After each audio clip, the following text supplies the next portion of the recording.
welcome to day one of my Recall series.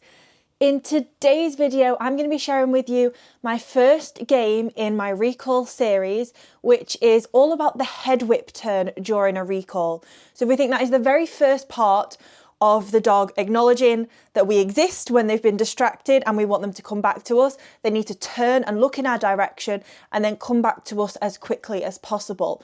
So day one of this series is all about helping the dog understand the value for that head whip turn and looking back in our direction when they're in the presence of some distractions or out in the environment. So as per all of these games in this series, we're going to start with them inside, and then I'm going to show you what they also look like outdoors in a big distracting environment. Now, you need to take this series at your own pace, at your dog's pace. Depending on how quickly they're picking things up, then you can progress through the series quicker and try in more challenging environments. But it's up to you to decide whether you want to go through this 7-day series all indoors and then take every one of the games into more and more distracting environments and work your way up. Maybe outside in the garden is level 2, in front of your house where there's maybe some traffic or some street noise, level 3, and build up until you're in a big open space.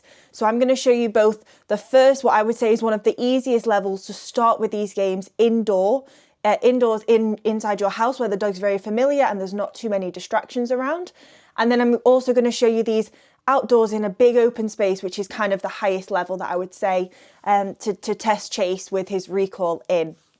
So as I said, this is the head whip challenge and let's get started. Okay, so to start with, I'm going to take some of Chase's dry kibble food. I'm just going to take a handful like so. And the reason that I'm using his dry kibble food for today's game is because really we're not asking too much of the dog during this game. It's quite an easy, simple skill. We're simply asking them to go and find the piece of food that we've thrown and then to head turn towards us in our direction. Then we're going to mark that, which I'm going to use a clicker, but you can use a marker word too. And we're going to mark the moment that the head looks back in our direction, then we're going to throw another piece of food. So we're not asking them to recall at any point during here. We're not asking for them to leave the food. We're not really asking much of the dog other than to simply look back in our direction once they've taken that piece of food, ready to receive the next as a reward for doing so. So because it's quite a simple game, I'm going to use just low value food for this and save the high value treats for some of the harder, more challenging games as we progress through the series. So if you want to take some of your dog's dry food, if they don't have dry food, then obviously just find some small bite-sized tasty treats that you can use for this, and let's get started. Okay, so we want to start with the dog just in front of us, make sure that they're aware that we have some treats in our hand. And like I say, take a good handful so that there's plenty of repetitions that we can play in one go. We don't want the game to be too clunky where we're having to root and try and get some treats out every time. We want it to be really fast and responsive for the dog. So we're simply going to throw one piece of food and have your clicker ready in your other hand if you're using a clicker. If not, timing is key in this game. So we want to make sure that we're marking as soon as they head whip in our direction. So let's show you what that looks like. So I'm just going to throw a piece of food and then I'm going to mark when he looks back at me, and then I'm going to throw a piece of food in the other direction. I'm just trying to do it fairly close by. Just so that you can see it on camera here, but obviously we want to build this into a greater distance, which is what I'll show you next outdoors in a big open space. So we're simply just throwing the food in all different directions and make sure we're not clicking until they've got that food and they're looking back in our direction. That's what we're marking. We're marking the head whip turn back to us. So obviously they've been distracted going to find that piece of food. That's similar to what they might be in the environment when they get distracted by a squirrel or some smells. And we're not, at this point, we're not asking them to leave it. We're letting them take the piece of food and we're marking the moment that they turn back to us. Once we've marked, we follow by throwing another piece of food. Okay, so don't underestimate the value that this game has on really building the very first foundations to a recall, which is simply looking back in our direction. Oops, I've got 2. There we go. Just make sure we're only marking when they're looking at us. He caught that one. You can see the dog's just getting in the habit now of looking back in our direction once they've had the treat or found the thing that they're looking for in the environment. So that is all for today's game. Let me show you how that looks out in a big open space.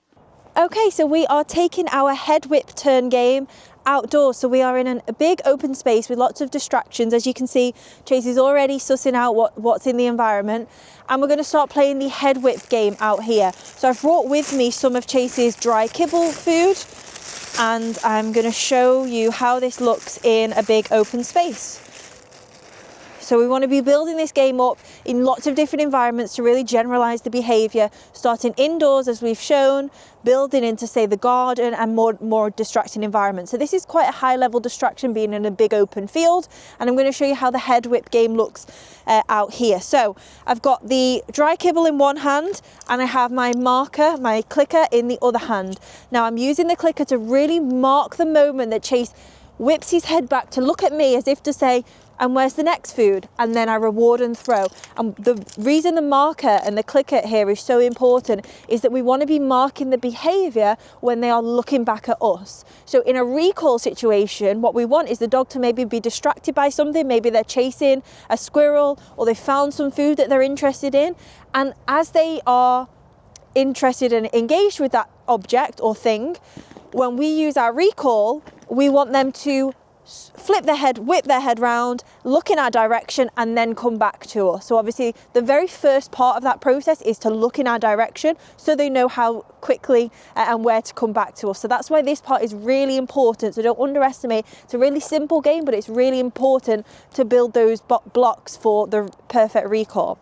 So with Chase's food, I'm just going to throw one piece in one direction, and then I'm going to mark the minute he looks back to me, and then I'm going to throw another piece of food, and then I'm going to mark, and then I'm not saying any words here.